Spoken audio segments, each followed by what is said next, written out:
So today we will be discussing whenever branch sends, head office sends goods at invoice price, ಆ ಟೈಮಲ್ಲಿ ಏನು changes ಆಗುತ್ತೆ branch accounts ಅಲ್ಲಿ ಅನ್ನೋದನ್ನ ನೋಡೋಣ. ಈಗ already at cost price you have learned many journal entries and what are all the purpose why head office sends goods at invoice price that we will see now. These are the purposes why head office sends goods to branch at invoice price. At invoice price. So the first purpose is to hide the profit percentage in goods sent. As you know all that branch accounts, entire accounts will be prepared by the head office, and head office doesn't want to reveal them the percentage of profit earned by the company. So for that reason, to hide the profit percentage in goods sent, head office may send goods at invoice price. Second one, to keep the branch manager in dark about the cost of goods sales. That means to say the branch manager wants about cost of goods. Head office doesn't want to give any information to the branch manager about the cost of goods, because it is a main base to fix the price of the product. If the branch manager comes to know the profit percentage, then it will not be so confidential. Next, to prevent the rivals to set up competing firm. ಈಗ ನಿಮಗೇನಾದರೂ profit percentage ಆಗಲಿ ಅಥವಾ cost of goods sold ಅನ್ನೋದು similar type of industries ಅವರಿಗೆ, ಈಗ example provision store ಅವರಿಗೆ ಗೊತ್ತಾಯ್ತು more ಇದೆ ಅಲ್ವಾ, ಪ್ರಾವಿಷನ್ ಸ್ಟೋರ್ ರಿಟೈಲಿಂಗ್ ಶಾಪ್, ಅದೇ ಥರ ರಿಟೈಲಿಂಗ್ ಶಾಪ್ ಬೇರೆಯವ್ರದ್ದು ಇರುತ್ತೆ. ಎಕ್ಸಾಂಪಲ್ ಜಿಯೋ ಮಾರ್ಟ್ ಇದೆ. ಸೊ ಈ ರೈವಲ್ಸ್ಗಳಿಗೆ ಕಾಂಪೀಟ್ ಮಾಡಲಿಕ್ಕೆ ಈಸಿ ಆಗಿಬಿಡುತ್ತೆ ಯಾವಾಗ ಇನ್ವಾಯ್ಸ್ ಪ್ರೈಸಲ್ಲಿ ಗೂಡ್ಸ್ ಕಳಿಸಿದಾಗ. ಅಕಸ್ಮಾತ್ ಈ ಇನ್ಫಾರ್ಮೇಷನ್ಗಳು ಅವರಿಗೆ ಗೊತ್ತಾದರೆ ಅವರು ಇಲ್ಲಿ ಪ್ರಾಫಿಟ್ ಪರ್ಸೆಂಟೇಜ್ ಚೇಂಜ್ ಮಾಡೋದ್ರಲ್ಲಿ, ಕಾಸ್ಟ್ ಆಫ್ ಗೂಡ್ಸ್ ಚೇಂಜ್ ಮಾಡೋದ್ರಲ್ಲಿ ಕಾಂಪೀಟ್ ಮಾಡಲಿಕ್ಕೆ ಸ್ಟಾರ್ಟ್ ಮಾಡಿಬಿಡ್ತಾರೆ. Next, to enable head office to have an effective control over the branch.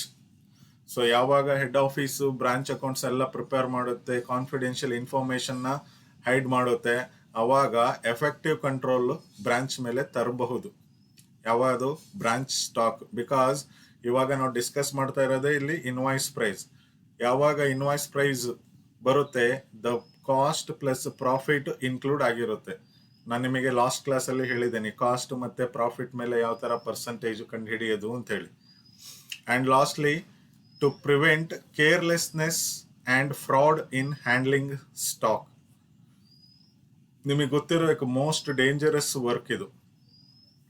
Carelessness almost ಎಲ್ಲರ ಹತ್ರನೂ ಇರುತ್ತೆ. So to avoid that carelessness and the fraud in handling stock, sometimes head office sends goods at invoice price. Now we will look into the journal entries along with old journal entries. I mean, whenever head office sends goods at cost price, along with those journal entries, these additional entries will be added with the existing journal entries at the time of preparation of branch account. So I'll just read out. Under this method, entries will be same as discussed in cost price method. In addition to that, 4 additional entries to be passed in order to eliminate load included in. So ನೀವು last ಸೆಮಿಸ್ಟ್ರಲ್ಲಿ consignment chapter ಕಲಿಯುವಾಗ ಕಲ್ತಿದ್ದೀರಾ load ಅಂತ ಹೇಳಿದ್ರೆ. ಯಾರಾದರೂ ಹೇಳ್ತೀರಾ what is the meaning off load? Anybody?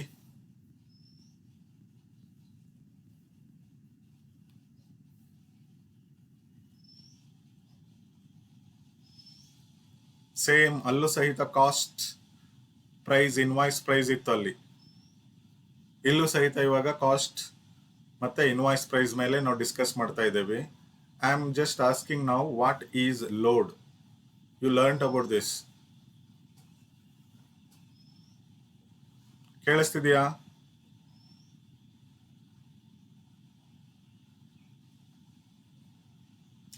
Purnima, Yes, sir. What is load? Load ಅಂದ್ರೆ ಭಾರ ಅಲ್ವಾ? No, sir. ಮತ್ತೆ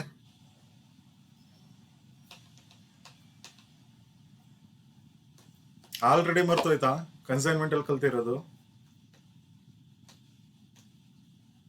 The difference between invoice price and cost price is called as load. To reduce that or eliminate that load, these 4 additional entry will be passed in the books of head of branch account. In the books of head office, that is in the branch account. So first journal entries. To adjust the load or excess price included in opening stock of the branch. Opening stock branch account ಅಲ್ಲಿ ಯಾವ side ಬರೀತೇವೆ ನಾವು? Which side we write opening stock in branch account?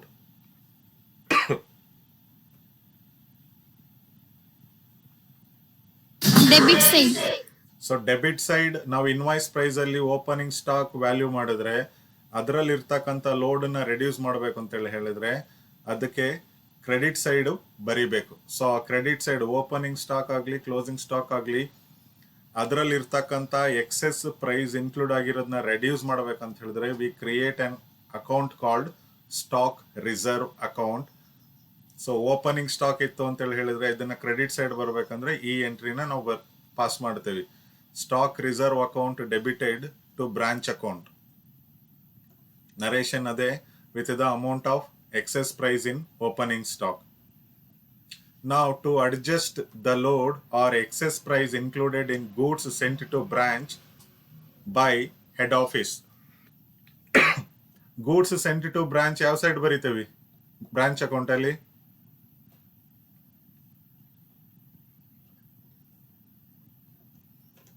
Goods sent to branch ಯಾವ side ಬರೀತೇವೆ? Debit side.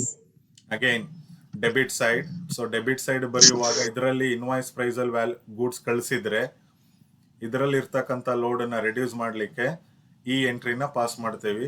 So ಅವಾಗ ಇದು goods sent to branch credit side ಬರುತ್ತೆ. Goods sent to branch account debited to branch account with the excess amount of price in goods. Next, to adjust the load or excess price included in goods returned by branch to head office. Head ಆಫೀಸಿಗೆ goods return ಮಾಡಿದ್ರೆ branch account ಅಲ್ಲಿ ಯಾವ side ಬರೀತೀವಿ?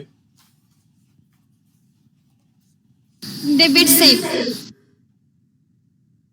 Head ಆಫೀಸಿಗೆ goods return ಮಾಡಿದ್ರೆ branch account ಅಲ್ಲಿ ಯಾವ side ಬರೀತೀವಿ? Credit side. Credit side, sir. Debit credit ಎರಡು ಹೇಳ್ತಾ ಇದ್ದೀರಾ, ನನಗೆ ಒಂದು ಆನ್ಸರ್ ಬೇಕು.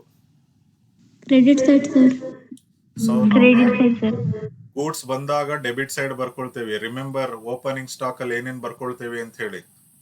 ಆ ಓಪನಿಂಗ್ ಸ್ಟಾಕ್ ಜೊತೆ ಗೂಡ್ಸ್ ಸೆಂಟ್ ಟು ಬ್ರಾಂಚ್ ಅನ್ನೋದು ಬರ್ಕೊಳ್ತೇವೆ. ಬ್ರಾಂಚ್ ಗೂಡ್ಸ್ ಹೆಡ್ ಆಫೀಸಿಗೆ ರಿಟರ್ನ್ ಮಾಡಿದಾಗ ಅಲ್ಲಿ ನಾವು ಕ್ರೆಡಿಟ್ ಸೈಡೇ ಬರಿಬೇಕಾಗುತ್ತೆ. ಯಾಕಂದ್ರೆ ಬಂದಿರೋದನ್ನ ಡೆಬಿಟ್ ಸೈಡ್ ತಗೊಂಡಿರ್ತೇವೆ, ವಾಪಸ್ ಕಳಿಸ್ತಾ ಇರೋದನ್ನ ಕ್ರೆಡಿಟ್ ಸೈಡ್ ಬರಿಬೇಕಾಗುತ್ತೆ. ಅವಾಗ ಈ journal entry branch account debited to goods sent to branch account. ಅದೇನು ಎಕ್ಸ್ಟ್ರಾ ಅಮೌಂಟ್ ಇರುತ್ತಲ್ಲ, cost price minus invoice price minus cost price, ಆ ಅಮೌಂಟನ್ನ ಇಲ್ಲಿ ಬರ್ತಕ್ಕಂಥದ್ದು. Like I said earlier, opening stock or closing stock excess price whatever included, in order to reduce that we create an account called stock reserve. So this is the case of closing stock. Closing stock ಅಷ್ಟೇ ನಾವು credit side ಬರಿತೇವೆ. So ಅದ್ರದ್ದು difference ಏನಿರುತ್ತೆ reduce ಮಾಡಬೇಕಂದ್ರೆ debit side ಬರಿಬೇಕು. ಹಾಗಾಗಿ journal entry ಬಂದು branch account debited to stock reserve account. These are the 4 additional entries. So ನಿಮಗೆ ಇವಾಗ ಏನಾಗುತ್ತೆ, ಇನ್ವಾಯ್ಸ್ ಪ್ರೈಸ್ ಗೂಡ್ಸ್ ಕಳಿಸಿದ್ದಾರೆ ಅಂತೇಳಿ ಅನ್ಕೊಳ್ಳಿ. ಸಪೋಸ್ ಇನ್ವಾಯ್ಸ್ ಪ್ರೈಸ್ ಅಲ್ಲಿ ಗೂಡ್ಸ್ ಕಳಿಸಿದ್ದಾರೆ ಅಂತ ಹೇಳಿ ಅನ್ಕೊಳ್ಳಿ. Goods sent to branch. So ಇದರಲ್ಲಿ goods sent to branch debit side branch account ಅಲ್ಲಿ ಬರೀತೀರಾ, ಡೆಬಿಟ್ ಸೈಡ್ ಬರೀತೀರಾ. ಇದರ ಲೋಡ್ ನ ಕಡಿಮೆ ಮಾಡಬೇಕು ಅಂತ ಹೇಳಿದ್ರೆ ಕ್ರೆಡಿಟ್ ಸೈಡ್ ಬರೀಬೇಕು with the amount of excess. So ಅದೇ ತರ ಇದು ಗೂಡ್ಸ್ ಸೆಂಟ್ ಆದಾಗ ಇಷ್ಟು ದಿವಸ ಹೆಂಗ್ ಮಾಡ್ತಾ ಇದ್ದೀರಲ್ಲ ಅದೇ ತರ ಮಾಡೋದು. ಅದೇ ತರ ಗೂಡ್ಸ್ ರಿಟರ್ನ್ ಆದಾಗ ಫಸ್ಟ್ ಗೂಡ್ಸ್ ರಿಟರ್ನ್ ನಾವು ಬ್ರಾಂಚ್ ಅಕೌಂಟ್ ಅಲ್ಲಿ ಕ್ರೆಡಿಟ್ ಸೈಡ್ ಬರಿತೀವಿ ಸೇಮ್. ಆಮೇಲೆ ಡೆಬಿಟ್ ಸೈಡ್ ಈ ತರ ಬರಿತೀವಿ. ಸೊ ಗೂಡ್ಸ್ ಬಂದಾಗ ಗೂಡ್ಸ್ ಹೋದಾಗ, ಬಟ್ ಅದಿನ್ ಡಿಫರೆನ್ಸ್ ಮಾತ್ರ ನಾವು ಕಂಡುಹಿಡಿಬೇಕು. ಆ ಡಿಫರೆನ್ಸ್ ಕಂಡುಹಿಡಿಯುವಾಗ ಏನಾಗುತ್ತೆ ನಮಗೆ ಪ್ರಾಬ್ಲಮ್ ಅಲ್ಲಿ, say for example goods value 50,000 ಅಂತ ಹೇಳಿ ಹೇಳ್ತಾರೆ. ಇನ್ವಾಯ್ಸ್ ಪ್ರೈಸ್ ಬಂದ್ಬಿಟ್ಟು ಇದು ಈ 50,000 ಏನಿದೆ ಇನ್ವಾಯ್ಸ್ ಪ್ರೈಸ್ ಅಂತ ಹೇಳಿ ಹೇಳ್ತಾರೆ. ಸರಿನಾ? ಸ್ಕ್ರೀನ್ ಕಾಣಿಸ್ತಿಲ್ವಾ? ಇಲ್ಲ ಸರ್. ಅವಾಗಿಂದನು ಇವಾಗ ಹೇಳ್ತಾ ಇದ್ದೀರಾ? ನಿದ್ದೆ ಮಾಡ್ತಿದ್ರ ಎಷ್ಟೋ ತನಕ?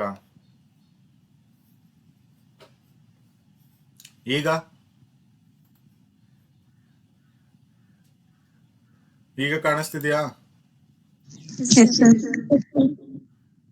ನಾನು ಅವಾಗ್ಲೇ ಹೇಳಿದ್ನಲ್ಲ, ಇದು ಗೂಡ್ಸ್ ಸೆಂಟ್ ಟು ಬ್ರಾಂಚ್, ಇದು ಗೂಡ್ಸ್ ರಿಟರ್ನ್ ಟು ಬ್ರಾಂಚ್.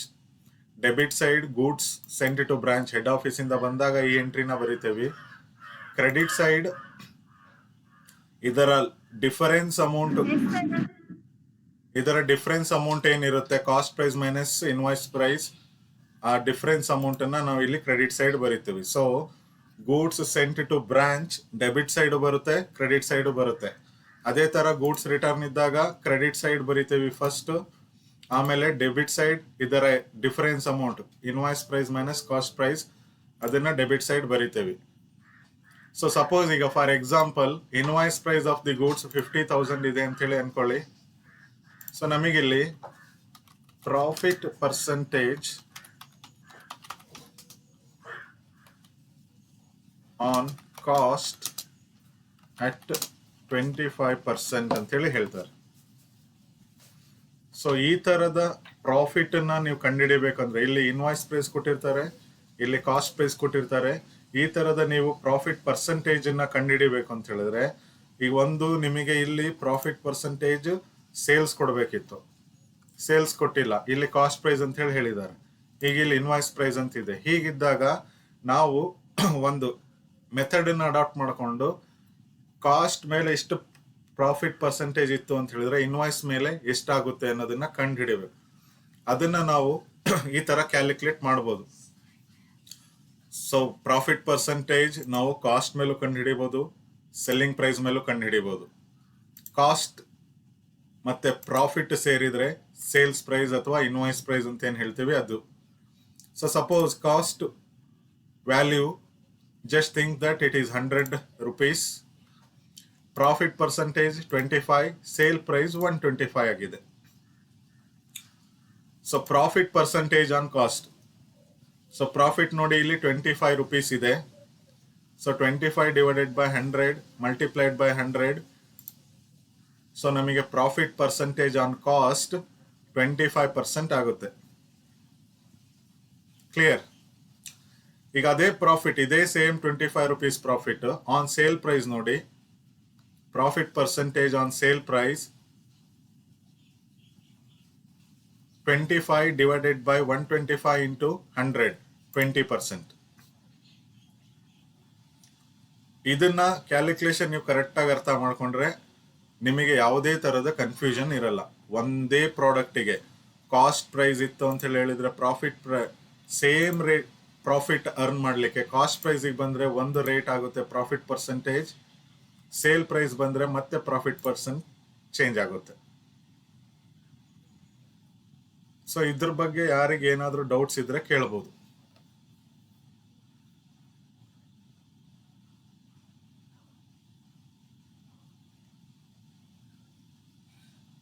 ಇದ್ರ ಬಗ್ಗೆ ಯಾರಿಗೆ ಏನಾದರೂ ಡೌಟ್ಸ್ ಇದ್ರೆ ಕೇಳ್ಬೋದು.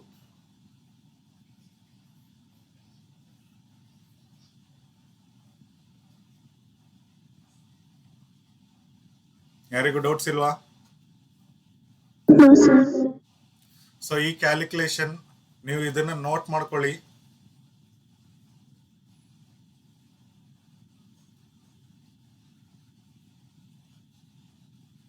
ಮಾಡ್ಕೊಂಡಿದ್ದೀರಾ? ಇಲ್ಲ ಸರ್. ಇದೊಂದು ನೋಟ್ ಮಾಡ್ಕೊಳ್ಳಿ. ಇಲ್ಲ ಸ್ಕ್ರೀನ್ ಶಾಟ್ ಇತ್ತಂದ್ರೆ ಸ್ಕ್ರೀನ್ ಶಾಟ್ ತೆಕ್ಕೊಂಡು ಇಟ್ಕೊಳ್ಳಿ. ಆಮೇಲೆ ಇದನ್ನ ನೀವು ನೋಟ್ ಮಾಡ್ಕೊಳ್ಳಿ. ಬೇಸ್ಡ್ ಆನ್ ದಿಸ್ ಇವೇನು 4 ಜರ್ನಲ್ ಎಂಟ್ರೀಸ್ ಅಂತೇಳಿ ಹೇಳಿದ್ನಲ್ಲ, 4 ಜರ್ನಲ್ ಎಂಟ್ರೀಸ್. ಈ 4 ಜರ್ನಲ್ ಎಂಟ್ರೀಸ್ ಮೇಲೆ ಇಲ್ಲಿ ಒಂದು ಟೇಬಲ್ ಹಾಕಿದ್ದೇನೆ. ಈ ಫೈಲನ್ನು ನಾನು ಕಳಿಸ್ಕೊಡ್ತೇನೆ. ಒಂದು ಪ್ರಾಫಿಟ್ ಪರ್ಸೆಂಟೇಜ್ ಆನ್ ಕಾಸ್ಟ್, ಇನ್ನೊಂದು profit percentage on selling price. So ಒಂದು ತರ ಈಗ ಇಲ್ಲಿ ನೋಡಿ 100% ಆಫ್ ಪ್ರಾಫಿಟ್ ಆನ್ ಕಾಸ್ಟ್ ಇತ್ತು ಅಂತ ಹೇಳಿದ್ರೆ ಫ್ರಾಕ್ಷನ್ ಅಲ್ಲಿ ಎಷ್ಟಾಗುತ್ತೆ ಅಂದ್ರೆ ಇವೆಲ್ಲ ಪರ್ಸೆಂಟೇಜ್ ಕಂಡು ಹಿಡಿತಾ ಇರೋದು. So 100% on cost, 50% on sales. 50% on cost 33.33 sales. 33 sales ಆಯ್ತು ಅಂತ ಹೇಳಿದ್ರೆ 25% ಆನ್ ಸೇಲ್. ಇಲ್ಲಿದೆಯಲ್ಲ ಈ ವರ್ಕಿಂಗ್ಸ್ ಮೇಲೆ ನೀವು ಈ ರೇಟ್ ಹಾಕೊಂಡು ಮಾಡ್ತಾ ಹೋದರೆ ನಿಮಗೆ ಈ ಆನ್ಸರ್ಗಳು ಏನಿದೆಯಲ್ಲ, ಈ ಪರ್ಸೆಂಟೇಜ್ಗಳು ಬಂದಿರೋದು ಈ 33 ಇಲ್ಲಿ 0.33 ಬಂದಿದೆಯಲ್ಲ, ಇಲ್ಲಿ 1/3 ಅಂತೇಳಿ ಹೇಳಿದ್ದಾರೆ. ಅರ್ಥ ಆಯ್ತಾ? ಸೊ ಇಲ್ಲಿ 50% ಅಂತ ಹೇಳಿದ್ರೆ ಹಾಫ್, 100% ಅಂತ ಹೇಳಿದ್ರೆ 1. ನೆಕ್ಸ್ಟ್ 50% ಅಂತ ಹೇಳಿದ್ರೆ ಹಾಫ್ 1/2, 33.33 ಅಂತ ಹೇಳಿದ್ರೆ 1/3. Next 1/3 of profit on cost is equal to 1/4 on selling price. ಈ ತರ ಇಲ್ಲಿ ಫ್ರಾಕ್ಷನ್ ಅಲ್ಲಿ ಹೇಳ್ಕೊಂಡು ಹೋಗಿರೋದು. ಸೊ ಈ ಕ್ಯಾಲ್ಕುಲೇಷನ್ ನೀವು ಈ ಟೇಬಲ್ ಇದೆಯಲ್ಲ ಇದರಲ್ಲಿ ನೀವು ರೇಟ್ ಹಾಕೊಳ್ತಾ ಹೋಗಿ. ಈಗ ಎಕ್ಸಾಂಪಲ್ 100 ಇದೆಯಲ್ಲ, ಇಲ್ಲಿ 100 ತಗೊಂಡು ಇಲ್ಲಿ 25 ಹಾಕೊಳ್ಳಿ, ಇಲ್ಲಿ ಮಾಡಿದ್ದೀರಾ. ನೆಕ್ಸ್ಟ್ ಇಲ್ಲಿ 50 ಬರುತ್ತಲ್ಲ, ಇಲ್ಲಿ ಕಾಸ್ಟ್ ಪ್ರೈಸ್ 50 ಮಾಡಿ, ಸೆಲ್ಲಿಂಗ್ ಪ್ರೈಸ್ 75 ಆಗುತ್ತೆ. ಅವಾಗ ಇಲ್ಲಿ ಕ್ಯಾಲ್ಕುಲೇಟ್ ಮಾಡಿ ನಿಮಗೆ ಈ ಪರ್ಸೆಂಟೇಜ್ಗಳು ಬರ್ತಾ ಹೋಗುತ್ತೆ. ಸೆಲ್ಲಿಂಗ್ ಪ್ರೈಸ್ 33% ಇತ್ತು ಅಂತ ಹೇಳಿದ್ರೆ ಪ್ರಾಫಿಟ್ ಮಾರ್ಜಿನ್ ಕಾಸ್ಟ್ ಮೇಲೆ ಎಷ್ಟಾಗುತ್ತೆ ಅಂದ್ರೆ 50%. ಈ ತರ ನಿಮಗೆ ಇಲ್ಲಿ ಪರ್ಸೆಂಟೇಜ್ಗಳು ಬರ್ತಾ ಹೋಗುತ್ತೆ. ಇದನ್ನ ವರ್ಕೌಟ್ ಮಾಡ್ಬೇಕು ನೀವು ಅರ್ಥ ಮಾಡ್ಕೊಳ್ಳಿಕ್ಕೆ. ಏನಾದ್ರು ಡೌಟ್ಸ್ ಇದ್ರೆ ಕೇಳಬಹುದು.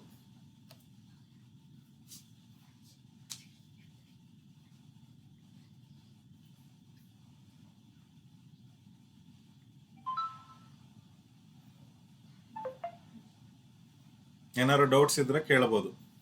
ಸೊ ಜಸ್ಟ್ ಇದು 4 ಜರ್ನಲ್ ಎಂಟ್ರೀಸ್. ಯಾವಾಗ ಹೆಡ್ ಆಫೀಸು ಗೂಡ್ಸನ್ನ ಬ್ರಾಂಚಿಗೆ ಇನ್ವಾಯ್ಸ್ ಪ್ರೈಸಲ್ಲಿ ಕಳಿಸಿದಾಗ ಕಾಸ್ಟ್ ಮೆಥಡಲ್ಲಿ ನಾವು ಏನೇನು ಎಂಟ್ರೀಸ್ ಕಲ್ತಿದ್ದೇವಲ್ಲ ಆ ಎಂಟ್ರೀಸ್ ಜೊತೆಗೆ ಈ 4 ಎಂಟ್ರೀಸ್ ಬರುತ್ತೆ. Opening stock, goods sent by head office to branch, goods returned by head office, goods returned by the branch to head office, and closing stock. Opening stock ಅಲ್ಲಿ excess price ಅಂದ್ರೆ load ಅನ್ನ reduce ಮಾಡಬೇಕು ಅಂತ ಹೇಳಿದ್ರೆ stock reserve account debited to branch account. ಅದೇ ತರ goods sent to branch ಅಲ್ಲಿ load amount ಇತ್ತು ಅಂತ ಹೇಳಿದ್ರೆ ಅದನ್ನ ರೆಡ್ಯೂಸ್ ಮಾಡಬೇಕಂದ್ರೆ goods sent to branch account debited to branch account. ಅದೇ ಬ್ರಾಂಚ್ ಹೆಡ್ ಆಫೀಸಿಗೆ ಗೂಡ್ಸ್ ರಿಟರ್ನ್ ಮಾಡಿತು ಅಂತ ಹೇಳಿದ್ರೆ branch account debited to goods sent to branch. ಅಕಸ್ಮಾತ್ ಕ್ಲೋಸಿಂಗ್ ಸ್ಟಾಕ್ ಅಲ್ಲಿ ಏನಾದ್ರೂ ಲೋಡ್ ಇತ್ತು ಅಂತ ಹೇಳಿದ್ರೆ ಅದನ್ನ ರೆಡ್ಯೂಸ್ ಮಾಡಲಿಕ್ಕೆ branch account debited to stock reserve account. ಈ 4 ಜರ್ನಲ್ ಎಂಟ್ರೀಸ್ ಮತ್ತೆ ಈ ಒಂದು ಕ್ಯಾಲ್ಕುಲೇಷನ್, ಈ ಕ್ಯಾಲ್ಕುಲೇಷನ್ ಮೇಲೆ ಈ ಟೇಬಲ್ ಅಲ್ಲಿ ಬಂದಿರತಕ್ಕಂಥ ವ್ಯಾಲ್ಯೂಸ್.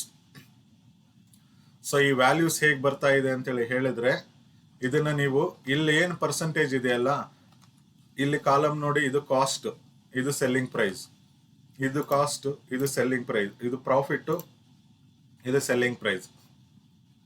ಸೊ ಇಲ್ಲಿ ನೀವು ಇದು ಏನಿದೆ ಅಲ್ಲ, ಪ್ರಾಫಿಟ್ ಪರ್ಸೆಂಟೇಜಸ್ ಇದು.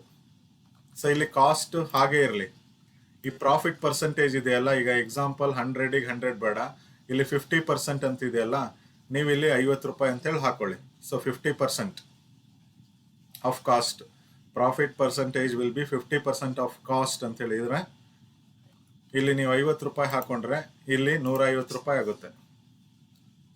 ಸಪೋಸ್ ಒಂದು ಎಕ್ಸಾಂಪಲ್ ತೋರಿಸ್ಬಿಡ್ತೇನೆ. 150 ಆಯಿತು.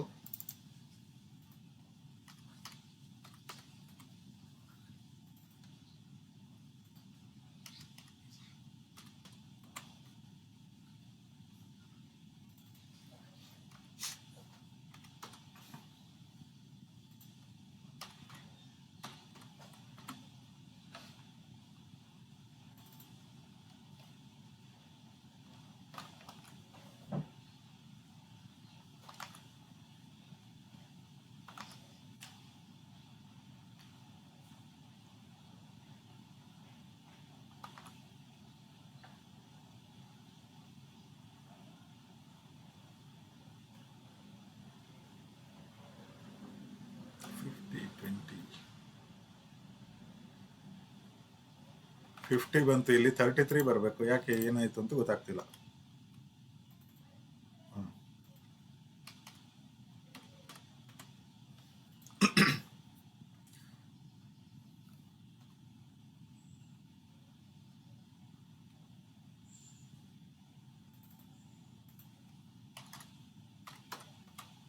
ನೋಡಿ ಇಲ್ಲಿ 50% ಆಫ್ ಪ್ರಾಫಿಟ್ ಆನ್ ಕಾಸ್ಟ್, ಇಲ್ಲಿ cost 50% of profit on cost is equal to 33.33% on sale price. So ಅದೇ ಇಲ್ಲಿ ಇರೋದು, 50% cost profit is equal to 33.33%. ಅಂದರೆ 50% ಅಂದರೆ ಔಟ್ ಆಫ್ 100 ಅಲ್ಲಿ 1/2 ಅಂತೇಳಿ ಹೇಳ್ತಾರೆ. 33.33 ಅಂತ ಹೇಳಿದ್ರೆ 1/3 ಅಂತೇಳಿ ಹೇಳ್ತಾರೆ. This is what. ಸೊ ಈ ತರ ನೀವು ಇಲ್ಲಿ ವ್ಯಾಲ್ಯೂಸ್ ಚೇಂಜ್ ಮಾಡ್ತಾ ಹೋಗ್ಬೇಕು. ಮಾಡ್ತೀರಲ್ವಾ? ಇದು